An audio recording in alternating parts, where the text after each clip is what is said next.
സ്നോബിയും ആൽബിയും. അന്റാർട്ടിക്കയിലെ ഒരു വിശാലമായ മഞ്ഞുപാളികളാൽ മൂടിയ ഒരു ശീതപ്രദേശത്ത് ഒരു പെൻഗ്വിൻ കുടുംബം സന്തോഷത്തോടെ ജീവിച്ചിരുന്നു. ആ പെൻഗ്വിൻ കുടുംബത്തിലെ ഏറ്റവും ചെറുതായിരുന്നു സ്നോബി എന്ന പെൻഗ്വിൻ. നിഷ്കളങ്കനും സൽസ്വഭാവിയുമായിരുന്നു സ്നോബി. എന്നാൽ സ്നോബി കുഞ്ഞനായതിനാൽ അവനോട് ആരും തന്നെ കൂട്ടുകൂടില്ലായിരുന്നു. സ്നോബിക്ക് ഒരു സുഹൃത്തു പോലും ഇല്ലായിരുന്നു.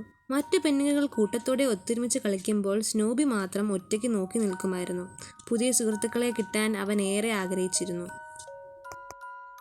ഒരു ദിവസം സ്നോബി കടൽ തീരത്തുകൂടി നടക്കുമ്പോൾ ഒരു കടൽപക്ഷി ചിറകൊടിഞ്ഞു കിടക്കുന്നത് അവൻ കണ്ടു. അവൻ്റെ പേര് ആൽബി എന്നായിരുന്നു. അവൻ വേഗം തന്നെ ആൽബിയെ പരിപാലിച്ച് അവന് വേണ്ട ഭക്ഷണത്തിനുള്ള ഏർപ്പാടുകൾ ചെയ്തു. കുറച്ച് ദിവസങ്ങൾ കഴിഞ്ഞപ്പോൾ ആൽബി പഴയതുപോലെയായി.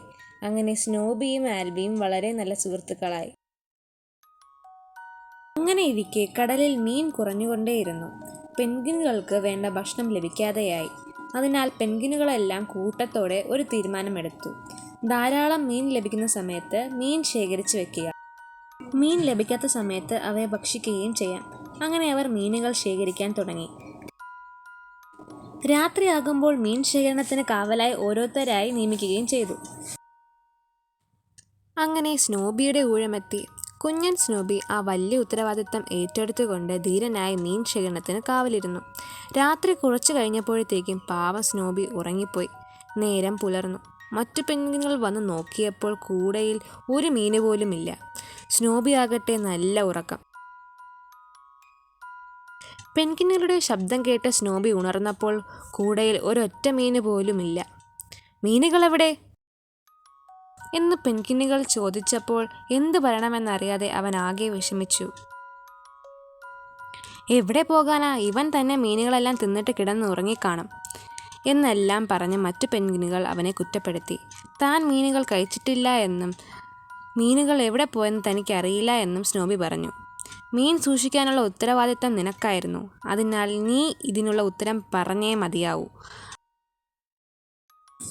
സങ്കടം സഹിക്കാനാവാതെ തൻ്റെ നിരപരാധിത്വം തെളിയിക്കാനായി തനിക്ക് ഒരവസരം കൂടി നൽകണമെന്ന് സ്നോബി പെൻഗ്വിനുകളോട് അപേക്ഷിച്ചു. ഒടുവിൽ പെൻഗ്വിനുകൾ സ്നോബിക്ക് ഒരവസരം കൂടി കൊടുത്തു.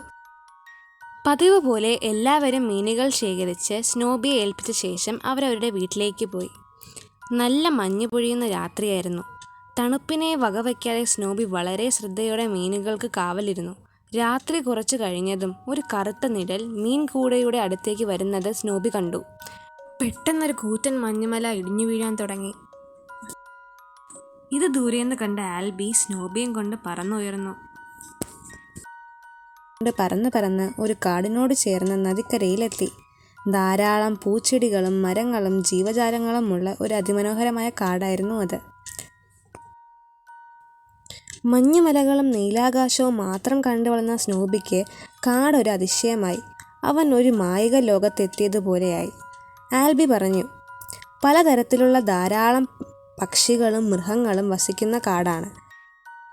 ഇവിടെ നല്ലവരും ദുഷ്ടരുമുണ്ട്. നീ വളരെ ശ്രദ്ധിക്കണം. ഞാൻ നാട്ടിലെ കാര്യങ്ങൾ അറിഞ്ഞു വരാം എന്ന് പറഞ്ഞുകൊണ്ട് ആൽബി സ്നോബിയെ അവിടെ തനിച്ചാക്കി പറന്നുപോയി.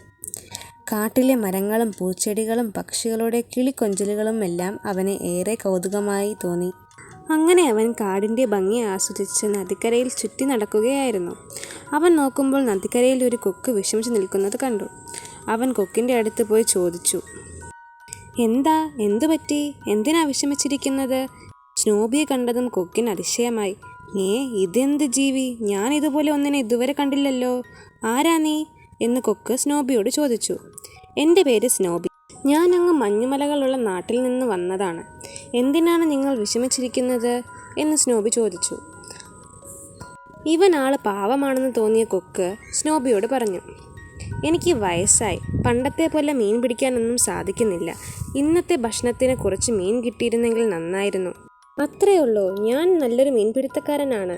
താങ്കൾക്ക് ആവശ്യമുള്ള മീൻ ഞാൻ പിടിച്ചു തരാം എന്ന് പറഞ്ഞ സ്നോബി വേഗം തന്നെ നദിയിലേക്ക് ചാടി കൊക്കിന് വേണ്ട മീനുകൾ പിടിച്ചു കൊടുത്തു.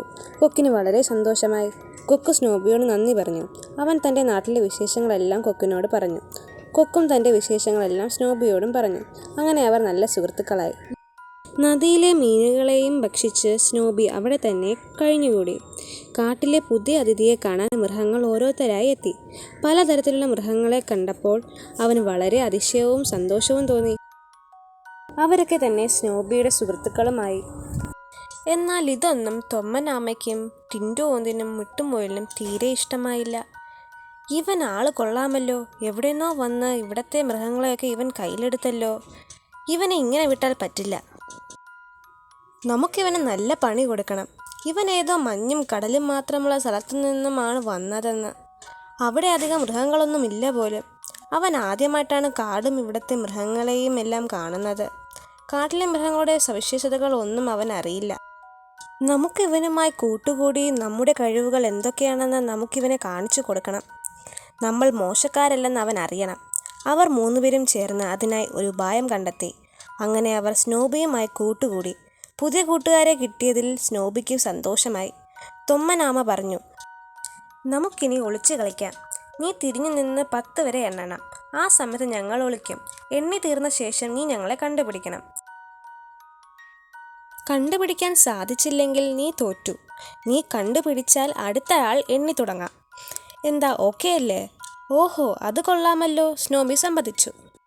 സ്നോബി തിരിഞ്ഞു നിന്ന് എണ്ണാൻ തുടങ്ങി. എണ്ണിത്തീർന്നതും സ്നോബിക്ക് കല്ലുകൾക്കിടയിൽ തലയും കൈകാലുകളും ഉള്ളിലോട്ട് വലിഞ്ഞിരിക്കുന്ന തൊമ്മനാമയെയോ നിറം മാറിയിരിക്കുന്ന ടിൻഡുവോന്തിനെയോ വേഗത്തിൽ ഓടി ഒളിക്കുന്ന മിട്ടുമുയലിനെയോ അവന് കണ്ടുപിടിക്കാനേ സാധിച്ചില്ല. പാവം സ്നോബി. ഇരുട്ടുന്നത് വരെ കൂട്ടുകാരെ അന്വേഷിച്ചു നടന്നു. രാത്രിയായതും കൂട്ടുകാരെ കാണാത്ത വിഷമത്തിൽ അവൻ നദിക്കരയിലേക്ക് തിരിച്ചു. നേരം പുലർന്നതും തൊമ്മനാമയും ടിൻഡുവോന്തും മിട്ടുമുയലും സ്നോബിയെ കാണാനെത്തി. വളരെ സന്തോഷത്തോടെ പറഞ്ഞു, ഇന്നലെ നീ ഞങ്ങളെ കണ്ടുപിടിച്ചില്ലല്ലോ. സ്നോബി പറഞ്ഞു, അതെ, എനിക്ക് നിങ്ങളെ കണ്ടുപിടിക്കാൻ സാധിച്ചില്ല. അതുകൊണ്ട് ഇന്നും നീ തന്നെ എണ്ണണം, എന്നിട്ട് ഞങ്ങളെ കണ്ടുപിടിക്കണം, തൊമ്മനാമ പറഞ്ഞു. സ്നോബി എണ്ണാൻ തുടങ്ങി. 3 പേരും നേരത്തെ പോലെ ഒളിച്ചിരുന്നു. അന്നും സ്നോബിക്ക് അവരെ കണ്ടെത്താൻ സാധിച്ചില്ല. ഇതിങ്ങനെ പതിവായി തുടർന്നു. സ്നോബി കൂട്ടുകാരെ അന്വേഷിച്ചു വലഞ്ഞു. അവൻ്റെ അവസ്ഥ കണ്ട് അവർ 3 പേരും വളരെ സന്തോഷിച്ചു. അവന് അങ്ങനെ തന്നെ വേണം. അവൻ നല്ല പാഠം പഠിച്ചു. കാട്ടിലെ മൃഗങ്ങൾ നിസ്സാരക്കാരല്ല എന്ന് അവൻ അറിയണം എന്ന് പറഞ്ഞ് അവർ പൊട്ടിച്ചിരിച്ചു. എന്നാൽ പാവം സ്നോബി ആകട്ടെ ഇതൊന്നും അറിയാതെ യാതൊരു പരിഭവവുമില്ലാതെ അവരോട് കൂട്ടുകൂടി. ഒരു ദിവസം പതിവ് പോലെ അവർ ഒളിച്ചു കളിക്കുകയായിരുന്നു. ഇതെല്ലാം ദുഷ്ടനായ ചെമ്പൻ ചെന്നായി ശ്രദ്ധിച്ചുകൊണ്ടിരുന്നു. കുറ്റിക്കാട്ടിൽ ഒളിച്ചിരുന്ന മിട്ടുമുയലിനെ പിടിക്കാൻ അവൻ തക്കം പാർത്തിരുന്നു. സ്നോബി എണ്ണാൻ തുടങ്ങിയതും ചെമ്പൻ ചെന്നായി പതുങ്ങി പതുങ്ങി മിട്ടുമുയലിനെ പിടിക്കാൻ പാഞ്ഞു. സ്നോബി തിരിഞ്ഞു നോക്കിയതും തൻ്റെ നാട്ടിലെ താൻ കണ്ട അതേ കറുത്ത രൂപം. സ്നോബി ഉറക്കെ നിലവിളിക്കാൻ തുടങ്ങി. സ്നോബിയുടെ നിലവിളി കേട്ടതും ആൽബി പറന്നു വന്ന് ചെമ്പൻ ചെന്നായെ കൊത്തി ഓട്ടിച്ചു. ചെമ്പൻ ജീവനും കൊണ്ട് പാഞ്ഞു. അങ്ങനെ മിട്ടുമുയൽ ചെമ്പൻ ചെന്നായുടെ പിടിയിൽ നിന്നും രക്ഷപ്പെട്ടു. ഇതെല്ലാം കണ്ടുനിന്ന തൊമ്മൻ ആമയും ടിൻഡുവോന്തും ഒന്നും തന്നെ ചെയ്യാനാകാതെ പേടിച്ച് പകച്ചുപോയി. തൻ്റെ കൂട്ടുകാരനായ ആൽബിയെ കണ്ടതും സ്നോബിക്ക് വളരെ സന്തോഷമായി. ആൽബിയും സ്നോബിയും കൂട്ടുകാരാണെന്നും സ്നോബി വിളിച്ചപ്പോൾ തക്ക സമയത്ത് ആൽബി എത്തിയിരുന്നില്ലെങ്കിൽ തങ്ങളുടെ മിട്ടുമുയലിൻ്റെ ജീവൻ അപായത്തിലാകുമായിരുന്നു.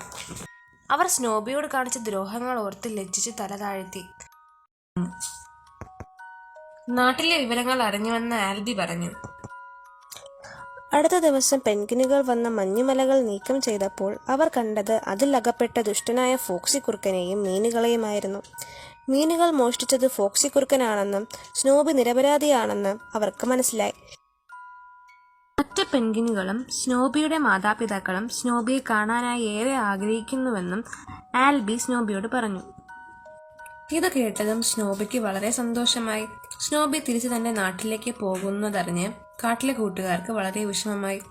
തൊമ്മനാമ പറഞ്ഞു, തനിക്ക് തൻ്റെ തലയും കൈയും കാലും ഉള്ളിലോട്ട് വലിഞ്ഞ് ഒരു ഷെൽ പോലെ ഇരിക്കാൻ സാധിക്കും. ഏത് സ്ഥലത്താണോ താൻ ഇരിക്കുന്നത് ആ സ്ഥലത്തിൻ്റെ നിറം അനുസരിച്ച് തൻ്റെ നിറം മാറാൻ സാധിക്കുമെന്ന് ടിൻഡുവോന്ത് പറഞ്ഞു. തനിക്ക് വളരെ വേഗത്തിൽ ഓടാൻ സാധിക്കുമെന്ന് മിട്ടുമുയലും പറഞ്ഞു. തങ്ങളുടെ കൂട്ടുകാരൻ്റെ ജീവൻ രക്ഷിച്ചതിന് ആൽബിയോടും സ്നോബിയോടും അവർ നന്ദി പറഞ്ഞു. ഇത് കേട്ട സ്നോബിക്ക് വളരെ ആശ്ചര്യമായി. കാട്ടിലെ കൂട്ടുകാരെ കാണാനും അവരുടെ വിശേഷങ്ങൾ അറിയാനും താൻ ഉടനെ തിരിച്ചു വരാമെന്ന് പറഞ്ഞ് സ്നോബി ആൽബിയോടൊപ്പം സ്വന്തം നാട്ടിലേക്ക് തിരിച്ചു.